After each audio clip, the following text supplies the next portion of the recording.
Bonjour Daniel Obono, merci d'être avec nous. Vous êtes député de la France Insoumise de Paris. Vous êtes sur cette ligne-là, vous, ou au contraire, vous souhaitez un second tour des municipales dès le 28 juin? Nous sommes depuis le départ en faveur du débat démocratique, de maintien de la vie démocratique dans des conditions sanitaires, de sécurité sanitaire garanties. Et malheureusement, je ne crois pas que les éléments de sécurité sanitaire soient pour aujourd'hui véritablement garantis. On sort à peine du confinement, on sait qu'il faut une certaine période de latence avant de voir si le virus se remet à circuler fortement et s'il y a des risques d'un nouveau rebond. Je crois qu'il y a beaucoup d'incertitudes et d'ailleurs le Conseil scientifique, vous l'avez dit, est très prudent sur le sujet en disant ni oui ni non en vérité et je crois qu'il faut faire attention à ne pas vouloir se précipiter d'une certaine manière pour se débarrasser de ce scrutin parce que moi c'est ce que j'entends, il faut faire le plus vite possible comme ça on passe au plus vite.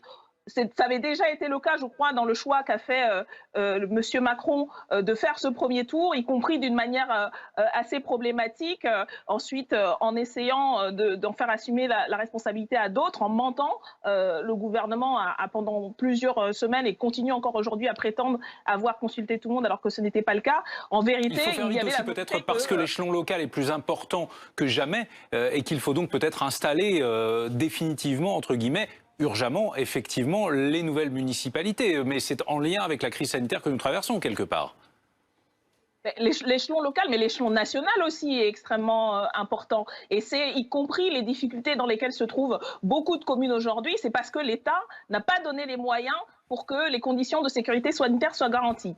Par ailleurs, en ce moment, il n'y a pas de vide démocratique, puisque dans un certain nombre de communes, dans la très grande majorité des communes, les équipes ont été installées, ont été reconduites, et puis il y a une transition, il y a des maires qui continuent à assurer la transition, qui font ce qu'ils peuvent, elles et ils font ce qu'elles... Et ils peuvent parce que avec les peu de moyens que l'État met à disposition, mais en vérité, il n'y a pas là de vide démocratique. Il y a par contre aujourd'hui... Daniel Obono, si on n'a pas de garantie sanitaire absolue, mieux vaut repousser selon vous, mais repousser à quand? Repousser à septembre? Repousser dans un an?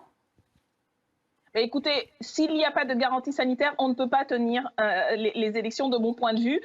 Il ne faut pas que l'exécutif refasse la même erreur qui a mis en danger énormément de gens. Il y a des personnes qui ont été contaminées suite au scrutin où on nous disait c'est la même chose que aller à la boulangerie. Non, ce n'était pas la même chose. Des assesseurs et assesseuses, des gens qui ont tenu les bureaux de vote ont été contaminés et je crois que la prudence est de mise.